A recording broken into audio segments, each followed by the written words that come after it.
마음이 들었습니까? 저는 하늘을 막고 매일마다 찬란한 가을 하늘을 이렇게 만들어내는 모습에 우리 교우들에게 무슨 선물을 하나 주고 싶다 하는 생각을 가졌습니다. 저는 왜 그렇게 마음이 좋은지요. 좋은 일이 일어나면 꼭 여러분이 눈에 아른아른거리고, 특별히 제일 앞에 앉아 계신 우리 김재슬 목사님 눈에 아른아른거려서 좋은 걸 뭔가 주고 싶어요. 그래서 제가 이런 식구를 한번 여러분들에게 선물하고자 합니다. 그대는 어디서 이렇게 고운 얼굴을 갖고 왔는가? 아니, 어디 있다가 이제서 나타났는가? 수정을 맑고 곱다 하더라만 그대만 못할 거고, 황금을 찬란하다 하더라만 그대 빛난 마음에 견주겠는가? 나 오랜만에 행복함은 그대 감춰둔 고운 마음 보았기 때문이라. 사랑하는 성도 여러분, 주일마다 하나님을 만나고 성도를 만나고 비대면 예배 드리면서 가까웠던 그 마음이 저와 여러분이 기도하고 부모님들의 기도가 묻어있고 헌신이 묻어있는 이 예배당에서 성삼위 하나님을 예배한다는 것, 얼마나 귀한 일인지 모릅니다. 가을 하늘만큼 맑은 하나님의 은혜가 여러분들에게 주어질 거고요. 오늘 하루 넘치게 행복하시고, 또 하나님께서 만세전에 성부 하나님 구원자 예수님을 보내주시기로 작정하셨는데 그분을 저와 여러분이 믿는 은총을 누리지 않습니까? 그 예수님이 저와 여러분을 제자들을 초대하듯이 초대해 주셔서 귀는 열어줄 것이요 마음은 지혜롭게 할 것이며 말씀은 믿어 순하고 고운 자로 만들어 주실 것이니 큰 은혜가 있기를 바랍니다. 작년 이맘때에 우리가 추수감사 예배를 드렸습니다. 그때는 12월 첫 주일이었습니다. 앞에 정면에 LED도 만들지 못했습니다. 그래서 조금은 다 완성이 안 되었지만 이 예배당에 들어와 보고 싶고 너무너무 감격해서 그때의 추수감사 예배를 드리자 하면서 플랜카드로 앞을 가리고 감사 예배를 드렸는데 앞에 수북한 과일이 넘칩니다. 다음 주일에 저 모습을 보게 될 텐데 여러분 기대해 주시고, 하나님 주여 감사합니다.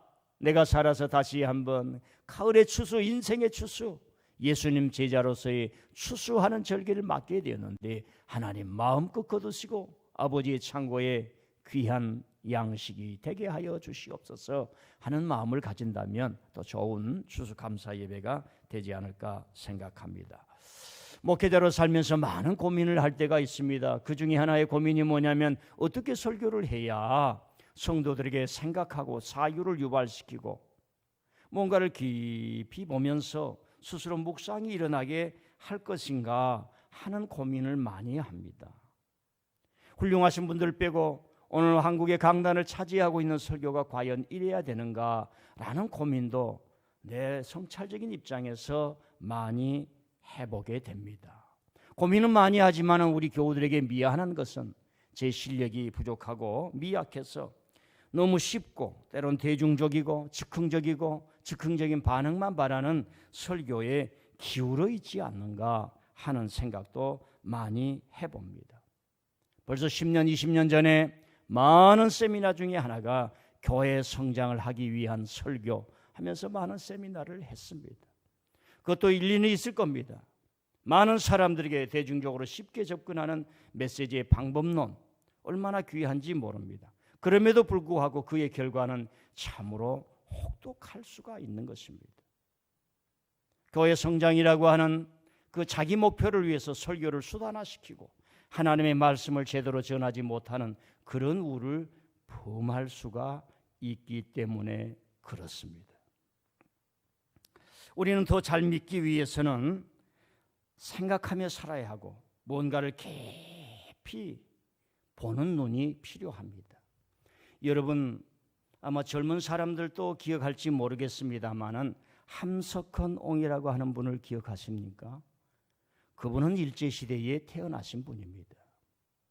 1945년 해방이 되었을 때에 우리나라 대한민국 사람은 90%가 문맹자였어요. 글을 읽지 못해요. 세종대왕이 1430년인가 1415세기에 한글을 지어서 우리 백성들이 글을 알지 못해서 원한이 생기고 재판이 생기면 상소를 할 수 없다는 거예요. 인생이 비극의 나락으로 떨어지는 거예요. 그래서 잠을 자지 못하고 만들었던 것이 한글이었는데 해방된 이후에도 동네마다 글을 아는 사람이 2장 외에는 없었다는 사람입니다. 그런데 함석헌홍이 나라가 무너지고 일제하에 치하지고 해방이 되면서 남과 북의 그 여러 가지 이념으로 갈등을 느끼는 걸 보면서 우리가 사는 길은 하나가 있다 이겁니다. 생각하는 백성이라야 산다라는 말을 했습니다. 생각하려면 지식이 들어와야 합니다. 비교를 해야 됩니다. 분석을 할 수 있어야 됩니다. 무엇이 옳고 그른가를 따져 물어야 합니다. 그걸 우리는 비판 정신이라고 하는 겁니다. 교회도 그렇습니다. 하나님의 말씀이 우리에게 주어졌습니다. 우리는 생각할 수 있어야 됩니다. 왜 마태복음과 누가복음은 예수님의 탄생 얘기를 하는데 마가복음과 요한은 이 얘기를 하지 않을까?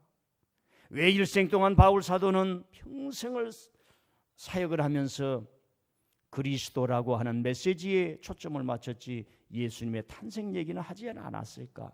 우리는 생각하고 때 생각하고 또 신학적으로 공부를 하면서 자기의 영역을 넓혀가야 하는데 사실 신앙생활하는 것은 일주일 단위로 돌아가면서 예배당 방문하는 그런 식으로 끝나는 것은 아닌가 하는 생각을 해봅니다. 저와 여러분 21세기 지금 코로나가 전 세계를 뒤엎고 방문하던 외국도 갈 수가 없고 모든 환경이 끊어진 이 시대에 살고 있습니다. 그렇기 때문에 그리스도인이든 아니든 간에 이 시대에서 우리가 반드시 생각하면서 살아가야 될 문제, 생각한다고 답이 오는 것은 아닙니다. 내가 생각하는 것과 다른 사람의 생각이 너무나 다릅니다. 거기에 충돌이 납니다. 갈등이 일어납니다. 인류는 그렇게 해서 한 걸음 한 걸음 더 앞으로 나아갔습니다. 그래서 이 시대에도 우리가 피할 수 없는 그 주제들이 있습니다. 그건 뭐냐? 첫 번째로는 개인의 자유가 중요한 것인가? 사회 공공유익을 위해서 개인의 자유를 국가는 제어해도 되는가라고 하는 겁니다. 지금까지 이 코로나 문제로 말미암아 각 국가마다 이걸 방역을 하기 위해서 여러 가지 액션을 취했습니다. 비근하게 우리 교회로만 치면 한국의 대형 교회들과 그리고 잘못된 일부의 그런 교회들은 이런 방역을 위해서 교회가 예배에 대한 이런 조치를 취해줬으면 좋겠다라고 하는 것에 예배를 침해한다고 하는 논리로 접근을 했습니다. 그때 우리는 생각합니다. 우리의 예배를 외부 기관이 왜 통제를 해야 되는가 하는 문제에 부딪힙니다. 이런 문제 없이 그냥 생각하게 되다 보면은 혼돈 속에 빠질 수가 있습니다. 여러분 중국은 그 보도를 보셨습니까? 그 환자가 있는 동네에 아예 밖에서 집도 나오지 못하게 문을 그냥 십자로 강제로 박아버리는. 그래서 우리가 공공유익을 위해서 개인의 자유가 제한되어야 한다면 어느 정도까지인가? 이런 고민들을 성경을 통해서 많이 생각하면서 살아야 된다는 겁니다. 두 번째는 우리가 이 시대를 살아가면서 피할 수 없는 문제, 환경의 문제입니다. 여러분 한국 교회가 정말로 지성을 가진 목회자들이 모여서 오염물질을 배출하는 기업 앞에 가서 사주는 경영 방침을 바꾸기를 원합니다. 뭐 이렇게 손 흔들 필요도 없어요. 수없이 20대가 죽어가는 그 택배나 그 비정규직들이 이렇게 죽어가는데 작년에 2,000명에서 3,000명이 죽은 거예요. 젊은 사람들이. 한 번이라도 우리가 이 세대에 대해서 고민하며 번민하는 신앙인으로 설 수가 있느냐 이 말입니다. 이런 사고가 없으면 모든 신앙은 개인화돼요. 개별화돼요. 이걸 누가 가르쳤느냐? 목사인 제가 가르친 겁니다. 여러분 택배 노동자가 20대가 죽었어요. 나는 눈물이 나서 그 방송을 볼 수가 없어. 근데 그 회사 사장이 아직도 사과나 그 장례 현장에 찾아가서 눈물을 흘려준다. 그것이 일어나지 않고 있어요. 교회가 목회자들이 기도를 일어나면서 정치인을 불러다가 당신들 뭐 죽이는 법을 만드는 거요, 방치하는 거요. 당신들이 사는 아파트 그 법을 지키기 위해서 그런 법이나 만들고 있어. 이런 얘기를 할 수 있어야 된다는 얘기입니다. 세 번째로는 이 시대에서 우리가 피할 수 없는 문제들이 있습니다. 차별금지법 문제와 성소수자 문제를 교회가 회피하거나 단순하게 무조건적으로 반대만 해서는 오늘 우리의 신앙적으로 이 세상을 볼 수 없다라고 하는 겁니다. 교회도 양분화되었습니다. 무조건 반대하는 그런 교회가 있는가 하면 이 문제를 어떻게 할 거냐. 전 세계가 고민하고 전 세계가 아파하는데 예수님이 가르쳐준 사랑을 먼저 세울 것이냐, 어떤 규칙과 제도를 통해서 그 제도로 말미암아 그 사람을 생각하는 것을 먼저 할 거냐. 이 갈등과 모순 속에서 우리는 무엇을 생각해야 되는가? 답이 쉽게 나오는 것이 아닙니다. 그럼에도 불구하고 우리가 이 세대를 살아간다면 그런 고민과 번민을 할 수 있어야 저희들의 신앙생활이 남들에게 유익하고 빛을 발하는 그런 신앙인이다라고 하는 겁니다. 제가 길게 앞에서 이런 얘기를 하는 것은 맹목적인 신앙이 얼마나 무서운가를 말씀드리기 위해서 이런 얘기를 드렸습니다. 여러분, 얼마 전에 일주일 전입니까? 프랑스에서 47세의 중학교 교사가 이슬람을 믿는 젊은이에게 참수를 당했다는 것 뉴스를 들어서 아실 겁니다. 참수라는 말을 제가 설명할 수가 없어요. 너무 끔찍한 일이기 때문에요. 마호메트라고 하는 사람은 우리처럼 살았어요. 그 사람은 그 종교에서 아주 유명한 그 유일한 예언자로 이렇게 추앙을 받는 사람입니다. 마호메트는 알라의 계시를 받아서 그 기록을 했다고 해서 6세기 예수님이 오신 600년 이후에 계시록을 기억했는데 그걸 코란이라고 하는 겁니다. 그래서 프랑스는 이미 자유화가 넘쳤지요. 그런 사람들은 프랑스의 이 정신이라고 하는 것은 사람이 자유와 평등과 이런 것들을 갖기 위해서 루이 14세라는 왕을 단두대서 목을 자른 그런 사람이었어요. 악을 행하는 사람은 심판을 받아야 된다라고 하는 사상을 가졌던 겁니다. 대한민국의 민주화는 어떻게 되었습니까? 청와대에 앉아 있어도 군홧발로 국민들을 다스리려고 하는 사람은 물러나야 한다는 정신을 민주화 세력, 젊은 세력이 가졌기 때문에 저와 여러분이 한마디 하면서 살아가는 자유가 이루어진 겁니다. 프랑스에서 학문이 발달하면서 비판하지 못할 대상이 아무도 없습니다. 그런데 무하마드를 조롱한 만화를 보여주면 선생님이 무슬림이 있는 아이들을 보고 혹시 이것이 너희들에게 좀 좋지 않으면 수업 시간에 나가도 된다 미리 얘기를 하고 했는데 그 이야기가 밖에 퍼져서 이 선생님을 찾아와서 참수를 한 겁니다. 자, 이걸 원리주의, 근본주의라고 하는 겁니다. 원리주의, 근본주의, 극우주의. 자, 기독교는요, 신은 죽었다라는 비판을 받으면서도 생존해 온 겁니다. 왜 생존해 왔는가? 우리 생각할 수 있어야 됩니다. 기독교는 예수님은 결혼을 하셨다. 이런 비판을 받으면서도 생존을 해온 겁니다. 왜 이 세대에서 기독교가 생존을 해오고 인류에 가장 필요한 종교인가? 라고 하는 의문을 우리가 가질 때에 저와 여러분의 신앙이 조금은 깊어지지 않을까? 이런 생각을 해봅니다. 2000년 동안 수많은 교회와 수많은 신학자들이 세상에 대해 세상에 와서 하나님은 없다 하여도 그걸 변증하면서 성경에서 하나님의 존재를 얘기하고 저와 여러분이 그 하나님을 믿고 여기까지 온 것입니다.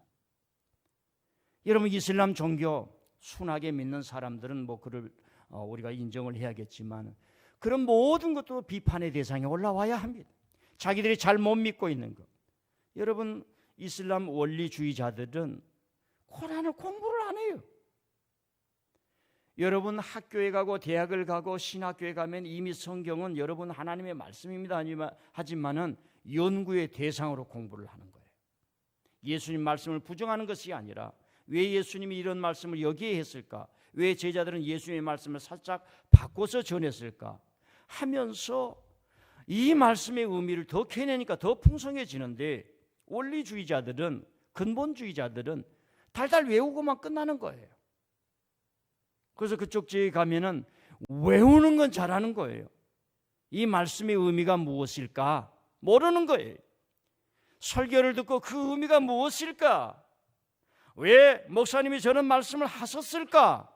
이런 의미로 일주일 동안 기도하면서 묵상해야 하는데 사실 그것까지 가는지 우리가 다시 한번 생각해 볼 필요가 있다는 얘기입니다.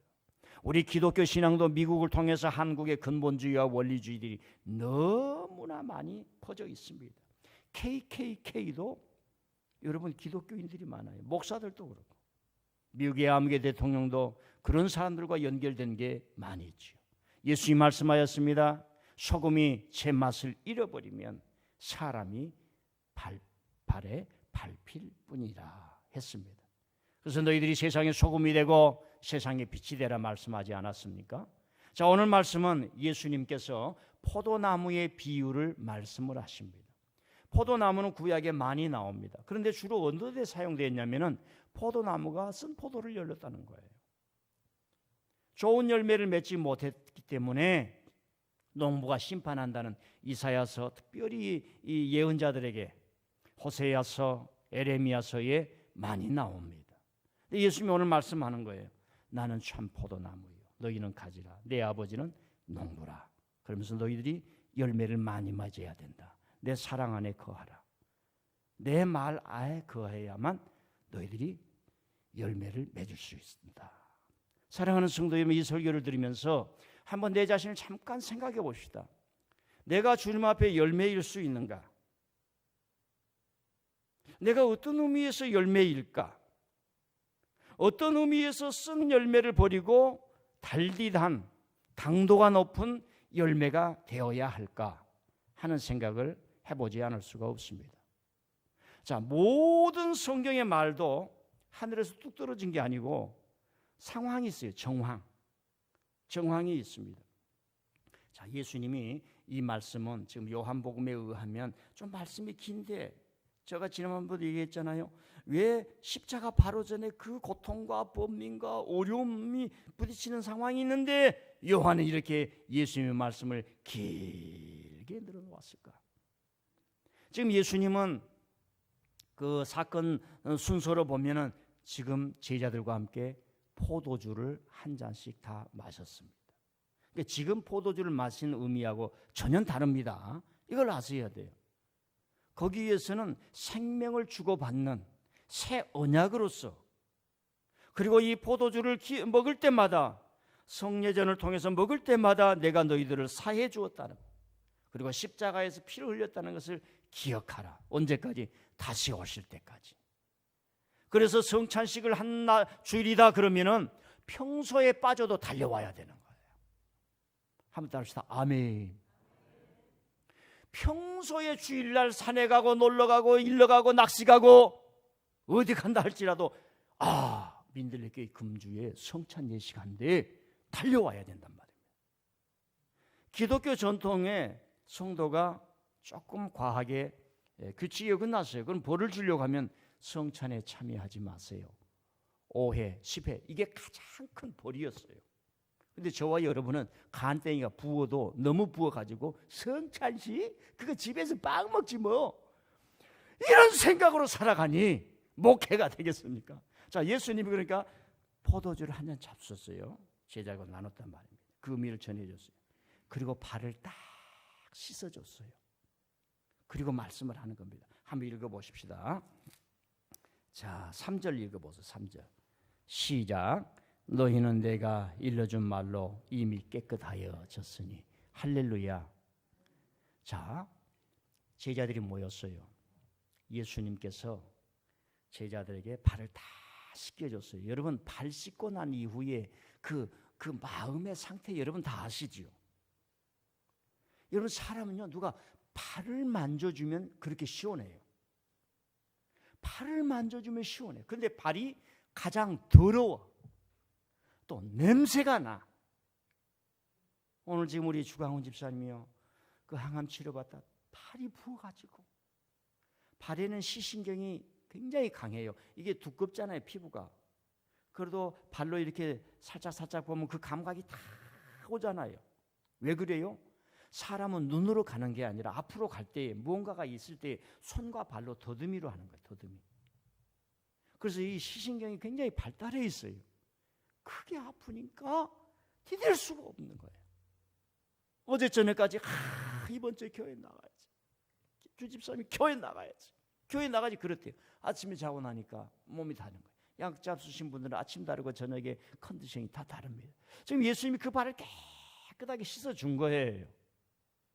여러분, 이 발을 씻는다는 게 아니라 스승이 내 발을 만져줬다는 거에 놀라운 사건이 있는 겁니다. 스승이 종이 되어서 무릎을 꿇고 발을 씻어줬다는 거. 제가 우리 예배당에 처음 올 때 4층에서 제가 발을 무릎을 꿇고 일부러 했잖아요. 그래도 잊지는 마시고 다 잊어버리세요. 빨리 잊어버리셔야지. 그러니까 이 너희는 이미 깨끗하여졌느니라, 이 말이 팍 옵니까?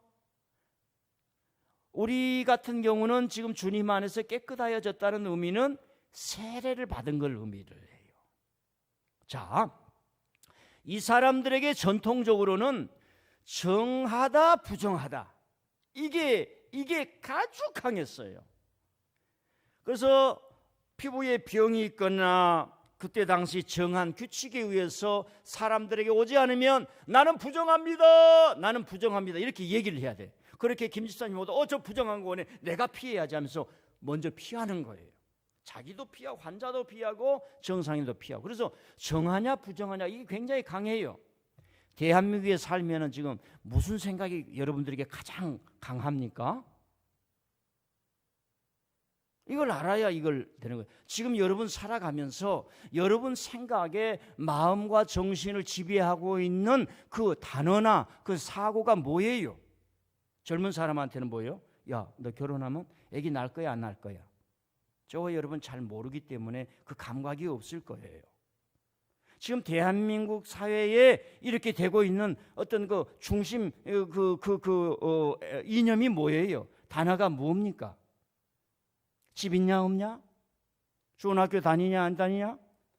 강남 사냐 강북 사냐?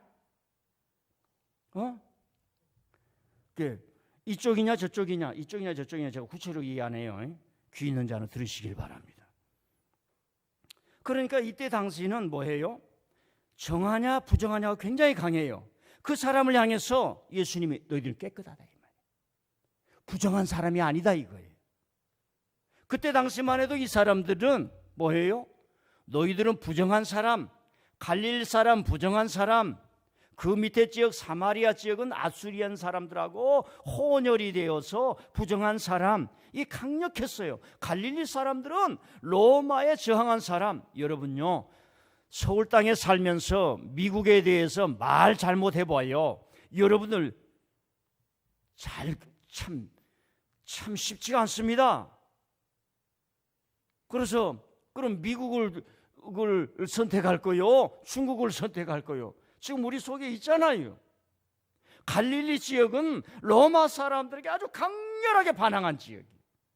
거기에 로마 10군단이 주둔한 것이, 로마 10군단이 2000년 전이니까 알지는 못하지만 강한 군대가 특공대가 거기에 주둔한 거예요. 그러니까 전통적인 종교로 보면은 반항기가 많은 사람. 제가 얼마 전까지만 해도 사실은 이걸요 얘기를 안 했는데 이제는 뭐 얘기를 하고 삽니다. 제가 전라도 사람, 가난한 사람, 때밀이 사람, 빨갱이 사람, 별 볼 일 없는 사람, 그러니까 다 여러분들 전라도 사람 아니고 저 어디 경자 들어가는 동네에서 다 사는 사람들, 그런 것이 지배적이었단 말입니다. 그런데 그 사람에게 예수님이 너 깨끗해졌다 이 말이에요. 너 깨끗해졌다 이 말이에요. 너 김재수 목사님이 너가 아닙니다. 지금 제자들을 향해서 너가 깨끗해졌다, 이거 얼마나 어마어마한 이야기인지 모릅니다.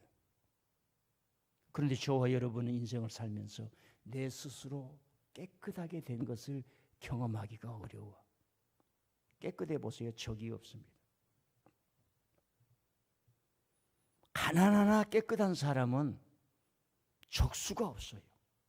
힘 있는 사람이 이겨낼 수가 없습니다. 예수님이 지금 그 말씀을 주시면서 너희들이 제자기 때문에 열매를 맺어야 된다는 거예요. 열매. 무슨 열매? 예수님의 열매. 한번 더, 예수님의 열매. 그래서 내 말에 거하라, 내 사랑 안에 거하라, 내 제자가 되라. 너희들이 부정한 사람이 아니다 이거예요. 그때 당시만 해도 부정한 사람으로 부류로 만든 거예요. 지금 인도나 대한민국도 마찬가지예요. 잘못된 종교 이념을 가지고요, 부정한 사람으로 만들고. 너무 가슴이 아프잖아요. 인도 뭐 다 그런 건 아니겠지만 그 뉴스를 보면 달리트라고 불가촉 천민 지역에 있는 여성들을 성폭행을 하는 거예요. 그래서 그 사람들 죽여. 왜요? 종교가 그렇게 그 사람 천한 사람이에요. 근데 천한 사람을 왜 데려와서 자신의 욕망의 도구로 희생물로 삼냐. 이게 종교가 하는 일이란 말입니다. 종교는 비판받아야 돼요. 자기의 정당성을 증명해낼 수 있어야 돼요. 저와 여러분의 신앙도 비판받아야 돼요. 제 설교도 신학적으로 끊임없이 비판받으면서 성경에 더 접근할 수 있는 그런 설교가 되어야 합니다. 그러니까 예수님이 제자들에게 말하는 거예요. 너희들이 내 열매를 맺자는, 무슨 열매? 전통적인 열매가 아니에요. 예수님의 열매. 예수님의 열매. 한번 따라합시다. 나는 참 포도나무요. 우리가 쉽게 읽어갈 때 그걸 놓칩니다. 내가 참 포도나무라고 하는 것은 뭐예요? 참 포도나무 아닌 게 있다 없다? 있다는 걸 전제하는 거예요. 여러분, 기름은 무슨 기름? 집에 참기름 하나씩 있는 분 아멘. 예. 왜 참기름이라 불러요? 기름이 많아요. 고소한 냄새가 나는 것은 하나밖에 없어요. 그러니까 어떤 사람은 참기름이라 그러니까 다 어디 나라에서 온 제품이에요. 어디 나라라고 제가 얘기를 안 하겠습니다. 어디 나라에서 오는 거예요. 그러니까 진짜 참기름이다. 참기름. 교회 이름도 참 예수 교회. 그 뭐 옳은 말인데 조금 그래. 나는 참 포도나무요. 이 말은 지금 하나님의 백성인 전통적인 그 사람들이 참 포도나무가 아니라는 말을 전제를 하는 말이에요. 이 예수님이 저와 여러분을 초대해 준 줄 믿습니다. 그래서 열매를 맺기 위해서, 자 4절 보십시다. 4절 시작. 내 안에 거하라 나도 너희 안에 거하리라. 가지가 포도나무에 붙어 있지 아니하면 스스로 열매를 맺을 수 없음 같이 너희도 내 안에 있지 아니하면 그러하리라. 안에 거하는 거예요. 자, 안에 거하려고 하면은 7절 보세요. 7절 시작. 너희가 내 안에 거하고 내 말이 너희 안에 거하면 무엇이든지 원하는 대로 구하라. 그리하면 이루리라. 합니다. 말씀 종교. 그러니까 율법 종교에서 말씀 종교로 예수님이 지금 변화시키는 겁니다. 그러니까 제자들은 빨리 알아들어야 돼요. 야, 내가 과거에 살아왔던 모든 것을 내려놓고 메타노이야, 방향을 바꾸는 거예요. 회개를 해야만 예수님의 열매가 맺히는 거예요. 그러면 저와 여러분이 제자들이 질문할 수 있어요. 왜 예수님의 제자를 맺어야 되냐? 목사님, 저는 옛 생활대로 살려고 합니다. 저는 전통을 좋아합니다. 초가집에 살겠습니다. 저는 한복 입고 살겠습니다. 유교식으로 살겠습니다. 제사 지내며 살겠습니다. 목사님, 뭐가 문제예요? 여러분 질문할 수 있습니다. 왜 예수님의 열매를 맺어야 돼요? 왜 예수님의 열매를 맺어야 되는 겁니까? 한번 따라 합시다. 진리의 구원자니까. 여러분 전통 속에 매여 있으면 플라톤이 이런 얘기를 했어요. 동굴 속에 갇혀서 밖을 보질 못해. 모든 보는 것은 가짜야, 그림자예요. 동굴 속에서 나와야 된다는 거예요. 그래야 진리를 발견한다는 거예요. 인류의 역사는 그렇게 발전해 왔습니다. 전통과 이런 것들이 많은 가치를 주었지만은 시대는 시간을 앞을 향해서 나가기 때문에 예수님께서 때가 참에 구원자로 오셨고 때가 참에 하나님께서 구원자를 보내주셨기 때문에 내가 알든 모르든 내가 이해하든 모르든 진리의 빛이 쫙 열리는 거예요. 그래서 예수님의 열매를 맺어야 되는 줄 믿습니다. 그래서 예수님의 말씀이 오면은 예수님의 제자가 되는 거죠. 8절 시작. 너희가 열매를 많이 맺으면 내 아버지께서 영광을 받으실 것이요 너희는 내 제자가 되리라. 한번 제자. 예, 한국에서 이렇게 한국은 기독교 국가가 아니었지요. 그래서 교회를 마련할 수도 없었습니다. 그래서 포장마차 치고 포장을 치고 그래서 부흥회도 하고 전쟁통에 부흥회도 하다 보니까 예배당 개념, 예배의 의식 이런 것이 조금 소홀한 점이 있었어요. 그래서 많은 사람들이 빨리 교회로 와. 빨리 와서 많은 사람이 구원받으면 좋겠다라고 하는 마음이 너무나 강하다 보니까 성도들 많이 모으는 데는 열심을 내었지만 제자 만드는 데는 사실 쉽지가 않았어요. 여러분들이 그래서 DST 목회를 한 이유는 설교를 듣든 교회를 오든 뭘 하든 신앙생활을 하든 인생을 살아가든 하나 제자가 뭐냐? 보네포 목사님이 이렇게 했어요. 값싼 은혜는 버리고 내가 희생할 수 있는 길, 주님을 향해서 내 모든 희생을 주 앞에 드리는 길, 예수님을 따르다가 고난을 받을 수 있는 그 길이 제자의 길이라. 그 길이 즐거운 길이에요. 그 길이 복된 길이에요. 왜? 하나님이 인정하니까. 여러분 공부를 해보세요. 얼마나 힘이 드는지, 얼마나 힘이 드는지, 얼마나 고생을 해야 되는지 모릅니다. 그러나 그 길이 기쁨의 길이에요. 그 길이 마지막 농부가 봄에 수고해서 씨앗을 뿌리고 여름에 눈물 흘리며 땀을 흘리며 가꾸는데 바람과 폭풍을 지나서 열매를 맺을 때 얻는 그 기쁨이라는 얘기입니다. 과정이 없이 얻을 수 있는 기쁨은 아무것도 없어요. 하나님의 신령한 천국의 기쁨은 저와 여러분이 주님을 따라가는 희생과 헌신을 통해서 오는 줄 믿습니다. 그래서 여러분 눈에 흙이 들어갈 때까지 이 의자 한 번 앉을 때마다 주님 아이고 좋아, 주님 아이고 좋아, 주님 아이고 좋아. 어쩌다가 하나님께서 내 멱살을 긋고 민들레 교회에 오게 하셨지. 그저 우리 교우들이 힘을 아파야 예배당했는데 하나님이 이곳이 천국인가 저곳이 천국인가. 아이고 좋아, 아이고 좋아. 한번 따라합시다. 아이고 좋아, 아이고 좋아. 좋은 걸 줘도 좋은 건 줄 모르면 어떻게 하겠어요. 이 맑은 가을 하늘을 보면서 기뻐할 줄 모르면 어떡하겠어요. 그런데 세상의 유혹이 너무 강해요. 내 심령을 찢고 아프게 하고 안 살겠다 하고 그만 살겠다 하고 어려운 일이 얼마나 많이 일어납니까? 그렇기 때문에 밝게 은혜를 주신 주님을 붙들고 한 걸음 한 걸음 나가야 할 줄 믿습니다. 그래서 열매를 맺기 위해서는 주님 안에 거하는 거예요. 주님 안에 거하는 건 뭐예요? 주의 말씀, 주의 계명을 지키는 거예요. 두 번째는 사랑 안에 거하라 하는 겁니다. 사랑을 얘기해요. 9절부터 15절까지 시작. 아버지께서 나를 사랑하신 것 같이 나도 너희를 사랑하였으니 나의 사랑 안에 거하라. 내가 아버지의 계명을 지켜 그의 사랑 안에 거하는 것 같이 나도 내 계명을 지키면 내 사랑 안에 거하리라. 내가 이것을 너희에게 이르면 내 기쁨이 너희 안에 있어 너희 기쁨을 충만하게 하려 함이라. 내 계명은 곧 내가 너희를 사랑하는 것 같이 너희도 서로 사랑하라 하는 이것이니라. 사람이 친구를 위하여 목숨을 버리면 이보다 더 큰 사랑이 없나니 너희는 내가 명하는 대로 행하면 곧 나의 친구라. 성경학자들이요 깜짝 놀라는 것이요. 예수님이 제자들 향해서 그대는 나의 친구라. 그러니까 예수님 당시는 나이가 제자들과 비슷했다고 그래요. 그런데 그 기적 차원, 질적 차원, 그 본성의 차이, 신성을 가지신 예수님과는 하늘과 땅 차이겠지요. 근데 지금 친구라 그래요. 이제 시대가 많이 흘러서 개인들이 다 주체성을 갖는 시대가 되었기 때문에 이 사랑에 대한 얘기들이 많이 이렇게 이렇게 다양하게 되었죠. 요즘 사랑이라고 그러면 뭡니까? 일차적으로 감성적이에요. 사랑이라고 하는 남녀간이에요. 그리고 사랑은 참 오묘하고 사랑에는 불장난이 너무 쉽게 일어납니다. 근데 고대 시대는 이런 사랑이 전혀 없었어요. 전혀 없었습니다.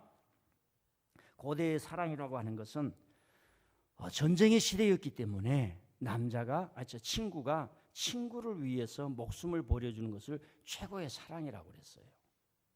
그래서 이웃집이 아들이 없어요. 근데 아들의 전쟁에 가야 돼. 여러분 전쟁에 가면요 죽어. 자손이 없어. 지금은 아이고 목사님 아이들 낳아야 고생입니다. 그래도 낳아야 교회가 부흥될 거 아니냐, 나라에 공헌할 거 아니냐. 목사님 이런 시대가 되었어요. 그런데 고대 시대는 그렇잖아. 낳는 게 이 당이란 말입니다. 당위성이에요. 그런데 아들이 하나밖에 없어요. 그 친구, 이웃 친구가 대신 전장을 가주는 거예요. 여러분과 저는 지금 시대에는 전장을 가려고 하지 않지만은 고대 시대에는요, 남하로 태어나면 내 가족 내가 지킨다는 정신이 강했어요. 그리고 이제 소규모적으로 지금은 막 대포를 쏘고 로켓을 쏘고 비행기가 한번 가버리면 쑥대밭이 돼버리지만은 옛날에는 창 하나밖에 없어. 가자! 그리고 갔다 오고 그러는 거예요. 요즘 전쟁을 생각하면 안 돼요. 그러니까 부족끼리 항상 부딪히는 거예요. 그래서 남자가 성인식을 할 때는 반드시 전쟁을 통과를 해야만 성인이 되는 거예요. 그리고 성인이 되는 순간 섹시가 오는 거예요. 이럽니다. 그러니까 남자들 간에 의리가 생기는 거예요. 의리가. 진짜 친구는 뭐예요? 저 친구가 어려울 때 도와주는 거예요. 근데 이게 변질되어 가지고 요즘은 세상에는 뭐예요? 돈이 없을 때 찾아가지고 반드시 갚는다고 했다가 쥐도 새도 없이 외국으로 튀어버렸어.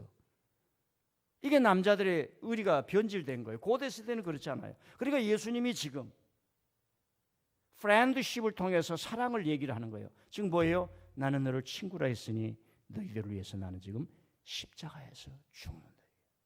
이 사랑을 하라.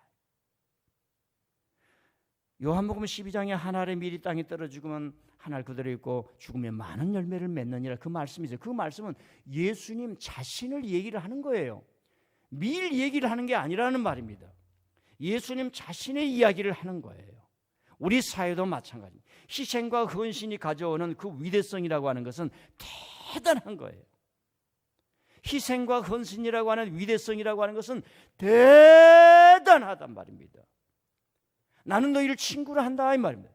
그래도 우리 남성들에게는 조금 남아있죠. 그래도 남자라면 의리가 있어야지. 뭐 여성들을 제가 배제를 하는 건 아닙니다. 혹시 집에 가서 SNS 보고 목사님은 성차별주의인 것 같아, 남성들은 의리가 있다고 그러고 여성들은 별로 없다 그러는데 아직도 구시대에 살아가는데, 이렇게 이해를 하면 안 돼요. 그냥 남성들이 생각하는 것을 이렇게 하는 거예요. 이만큼 오늘 우리 시대가 언어를 절제하면서 잘 써야 되는 시대로 온 거예요. 근데 좌우지간 남성들에게는 의리가 있어야 돼요. 나는 우리 교회 장로님, 안수 집사님, 특히 권사님들 포함해서 신동체 목사하고 의리가 돈독한 줄 믿습니다. 저 2층은 뭐예요? 김반성 목사님 왜 대답 안 해요? 저는 김재술 목사님 좀 조남을 얘기해서 죄송합니다. 하란 대로 하는 거예요. 하란 대로. 주차만 여기다 안 하면 하란 대로 다 하는 거예요. 네. 여러분요, 아까 10월의 어느 멋진 날에 여기를 보면 뭐예요? 너를 만난 그대. 이 예수를 통해서 관계를 얘기하는 거예요. 지금 예수님이 죽기 바로 전입니다. 그 제자들을 세상에 버릴 수가 없어. 지금 이해를 잘 못해. 지금 스승의 가는 길을 몰라. 그런데 이들을 놓칠 수가 없어. 왜? 과거로 흘러가고 다시 율법 종교에 머물러 있으면 안 되는 거예요. 그들이 할례 문제를 해결하기도 어려워. 음식 문제도 해결하기 어려워. 이방인들을 어떻게 품어야 될까? 이 골치 아픈 문제로 이 친구들이 다 해결할 수 없어. 과거에 그 소용돌이에 물러 빠져 들어갈 수밖에 없지만은 지금 예수님이 이들을 놓칠 수가 없어. 너희들은 열매를 맺어야 된다. 반드시 나로 인해서 열매를 딴 사람에게 가지 말래. 너희들은 내 제자다. 나는 너희를 위해서 목숨을 버리는데 이것이 사랑이라. 친구를 위해서 목숨을 버린 것. 그러니 너희들 서로 사랑하라. 핍박이 오고 박해가 올 때 스데반이 죽어가고 필립이 죽어가고 야고보가 순교를 당하고 마지막에 베드로가 순교를 당하고 마지막까지 요한이 남을 텐데, 그때 너희들의 오른팔 왼팔 같이 밥을 먹던 식솔들이 죽어갈 때 흔들리지 말고 친구가 갔던 그 길을, 주님이 갔던 그 길을 한 걸음씩 한 걸음씩 가라. 이런 말씀이 들어있습니다. 사랑은 무서운 거. 사랑 함부로 하면 안 돼요. 사랑하면요, 그 사람한테 평생 매여가지고 평생 먹여주고 입혀주고 잘난 척을 해야 되고 또 기분 나쁠 때 기분 풀어줘야 되고, 사랑은 이렇게 해서 우리를 이끌어가는 거예요. 세 번째, 우리가 열매를 맺기 위해서는 기도하라는 말씀이 있습니다. 몇 절입니까? 16절 보세요. 14절부터 쭉 보겠습니다.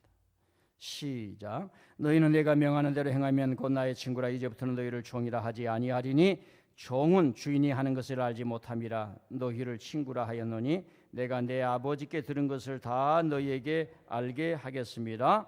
16절. 너희가 나를 택한 것이 아니요 내가 너희를 택하여 세웠나니 이는 너희로 가서 열매를 맺게 하고 또 열매가 항상 있게 하여 내 이름으로 아버지께 무엇을 구하든지 다 받게 하려 함이라.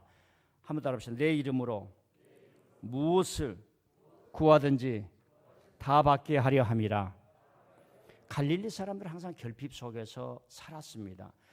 그 양식의 결핍도 되지만은 하나님에 대한 결핍이 있었던 거예요. 잘 믿는 예루살렘 사람들이라고 하는 거에 대해서 항상 후순위에 있고 변외 지역에 있었던 그런 갈망을 가졌던 사람입니다. 자, 대한민국에서 지금 변외 지방을 그 사람들 가슴 아프게 하는 우리 사회가 해결해야 될 변외 지방이 뭡니까? 솔직하게 얘기합시다.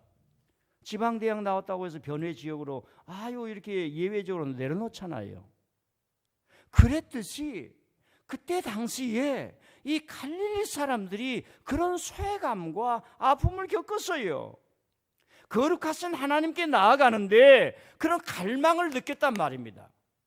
이런 걸 알아야 이 말씀 팍 오는 거예요. 그냥 기도 많이 하십시오, 그런 게 아니에요.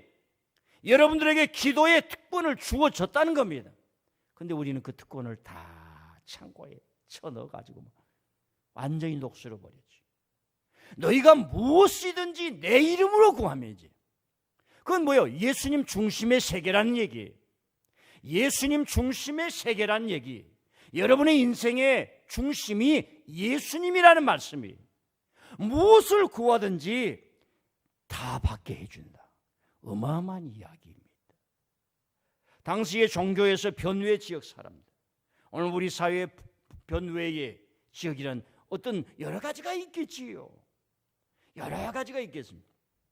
어떤 사람이요, 청년이 열등감이 있어서 야, 너 그렇게 잘하는데 왜 그래? 저는 S대학을 안 나왔잖아요. 그런 얘기를 하대요. 그래서 S대학을 나간 사람이 야, 너 그렇게 잘하는데 왜 항상 그렇게 사냐? 가슴 펴고 열심히 해서 민들레 교회 잘 나가고 잘 살아라. 그러니까 그런 말 마서 나 H대학 안 나왔잖아요. H대학이 어디요? 하버드. 여기서 S대학 나오면 뭐하냐 이거예요. 하버드를 나와. 여러분 하버드를 나온다고 다 잘 된 거예요. 지금요, 너희들이 내 이름으로 아버지께 무엇을 구하든지 아버지가 다 받게 하리라. 기도원에서 여러분 기도하면 받습니다. 이런 차원은 훨씬 능가하는 말씀이랍니다. 제가 항상 여러분에게 얘기하죠. 우리가 기도하는 게 아니에요. 성삼위 하나님의 기도에 우리가 초청받은 거예요. 그러니까 기도가 즐겁고 기도가 깊어지는 거예요. 성부 하나님 아버지, 너무나 많은 일을 행하시고 우리를 구원하시기 위하여 예수님을 보내서 그의 말씀을 듣게 하시다니, 그분은 지금 하나님의 오른편에서 우리를 위해 기도해 주시고 우리를 초대해서 기도하라, 구하라, 찾으라, 문을 두드리라, 아버지의 보좌를 놓고 하라, 낙심하지 말고 기도해야 될 것 저희에게 비유로 말씀하여 이르시되 너희들이 내 이름으로 무엇을 구하든지 다 받게 하려 함이라. 이렇게 예수님께서 기도의 저를 초청해 주셨습니다. 하나님 아버지, 이 초청장 같습니다. 여기 초청장 있어요. 아버지, 하나님 아버지 기도한다는 게 얼마나 좋은 거예요. 얼마나 감사하는 거예요. 하나님 아버지, 지금 천개 것을 내가 다 주면 다 받을 수 없어요. 내가 감당할 수도 없어요. 이런 산적이 몇인데 어떻게 다 하겠습니까? 이런 기도도 해볼 수 있으면서, 그리고 성령은 때로는 눈물로 때로는 탄식하는 피조물과 함께 기도를 해주신다고 하는데, 성삼위 하나님께서 나를 기도로 초대해 주심을 감사합니다. 그래서 우리의 기도는 성삼위 하나님이 행하신 일에 대해서 찬양을 하는 거예요. 하나님 아버지, 우리 민들레 교회가 1월 지나고 2월 지나고 3월 지나고 4월 지나고 5월 지나고 6월 지나고 7월 지나고 8월 지나고 9월 지나고 10월 오늘 마지막 주까지 왔습니다. 코로나가 이렇다 해도 우리 목사님은 교회 다 문 열어놓고 항상 청소하고 다니신데, 이렇게 성삼위 하나님께서 우리를 지켜주심을 감사합니다. 지금은 우리가 하나님 아버지 우리 교회는 사회적 거리두기 할 필요 없을 정도로 너희들이 마음껏 신앙생활하라고 조금만 주셨는데 5년 10년 후에는 코로나는 저리 가고 따북따북 이렇게 붙어가지고 벌처럼 예배드려도 그날 올 줄 믿사오니 성삼위 하나님이여 보좌에 앉지 마시고 부지런히 일어나서 우리의 기도를 들어주실 줄 믿습니다. 나는 그것을 눈으로 살아서 꼭 보게 될 날이 있을 줄 믿습니다. 성삼위 하나님께서 행하여 가시는 그걸 찬양하는 게 기도예요. 그 내 초청. 그래서 우리는 간구가 있잖아요. 인간이기도 욕망이 있단 말이면. 그래서 하나님 결혼도 해야 됩니다. 장가도 가야 됩니다. 똑같은 말이죠. 무엇도 해야 됩니다. 무엇도 해야 됩니다. 이런 걸 올리는 거예요. 야, 내 아들이 아버지를 그렇게 잘 산다지. 그게 필요하다고 또 얘기하는구나. 이 기도 한번 따라합시다. 기도하고 살아야지. 예, 기도하는 사람 하나님의 지켜. 자, 마지막으로 이제 이 말씀을 통해서 쭉 하는 말씀이 요한복음에 숨겨진 코드예요. 코드. 성삼위 하나님을 얘기하는 거예요. 자, 예수님의 복음이 증거됩니다. 예수님을 부인하는 세력들이 그때 당시 얼마나 많아요. 특히 요한복음, 이 예수님을 믿었던 그때 당시 사람 예수님 믿다고 추방을 당했어. 그 이야기가 나와. 소경된 자가 고쳤어요. 그러니까 이 친구하고 얘기를 하니까 바리새인들이 대화가 안 돼. 그 아버지한테 가서 야, 자네 아들이 이 눈이 떠졌다고 하는데 누가 고쳐줬는가? 그러니까 예수님이 고쳐줘서 그러면 되는데 그 말 했다가는 동네에서 추방을 당한단 말입니다. 그러니까 그걸 왜 나에게 물어봐요? 아들한테 가서 물어보세요. 아니 여러분 아들한테 여러분 아들 문제로 어떤 사람이 찾아왔어요.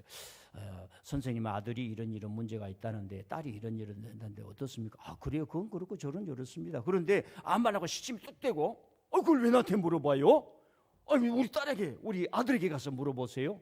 그러면 얘기가 되겠냔 말이에요. 그러니까 이 요한복음의 공동체는 그 극단적인 유대교인들이 동네에서 추방하는 거예요. 그러면서도 예수님을 붙들어. 그러니까 요한이 이 요한복음을 통해서 우리에게 알려주는 것은 예수님이 하나님과 본성적으로 동일한 분이라는 말을 하는 거예요. 내가 아버지 안에 있듯이 너희들이 내 안에 있어라. 내가 아버지 안에 있듯이. 이게 삼위일체적인 표현이에요. 그래서 우리가 신앙생활을 할 때에 자꾸 내 감성, 내가 하나님을 찾아가는 게 아니라 성삼위 하나님께서 이루신 구원의 역사에 저와 여러분이 초대받아서 신앙생활해 가는 줄 믿습니다. 자, 예수님이 제자들의 발을 딱 씻어줬어요. 그리고 마른 떡과 포도주를 주면서 이는 내 죄 사함을 주는 흘리는 피라고 생각하라. 포도주를 한 잔씩 잡았어요. 그 자리에서 지금 포도나무의 비유를 하고 있어요. 포도나무가 열매를 많이 맺지 않느냐. 제자들이 여기까지는 이해를 할 수 있어요. 너희들은 내 열매를 맺어야 된다. 제자가 될 것, 내 말에 거할 것, 내 안에 거할 것, 그리고 사랑할 것, 그리고 기도할 것. 기도가 없으면 안 돼요. 그러면서 성삼위 하나님의 말씀을 전해주면서 제자들이 열매를 맺으라고 하는 거예요. 지금 예수님이 돌아가시기 바로 직전에 밤에 이 말씀을 하는 겁니다. 저와 여러분의 질문, 왜 그렇게 예수님은 제자들에게 간청하셨을까? 귀하니까. 그리고 세상이 바꿔져야 하니까. 구원의 세계가 이루어져야 되니까. 성부 하나님이 이루신 때가 찼고 하나님의 나라가 가까웠으니 돌이켜서 회개하고 복음을 믿어라. 이 세계가 이루어져야 하기 때문에 지금 이 밤에 지금 당장 잡혀가야 하는 바로 그 순간에 이 말씀으로 제자들에게 간청하는 거예요. 사랑하는 성도 여러분, 지금까지 살아오면서 고생하셨습니다. 이 가을에 여러분 자신들이 여러분 자신에게 열매요. 하나님 앞에 열매인 줄 믿습니다. 열매가 매년마다 이루어지는 순환론적이라면 우리 또 하나님이 귀해 주신 추수의 계절에 저와 여러분이 열매가 됩시다. 저와 여러분이 기도하고 헌신하여서 이게 예배당을 지어놓는 것은 하나님이 필요하고 갈망한 영혼들이 여기에 와서 여러분의 사랑과 권유를 받고 하나님을 믿고 인생을 행복으로 꽃피우라고 하는 것인데, 여러분들이 여기에 헌신한 사람들 아닙니까?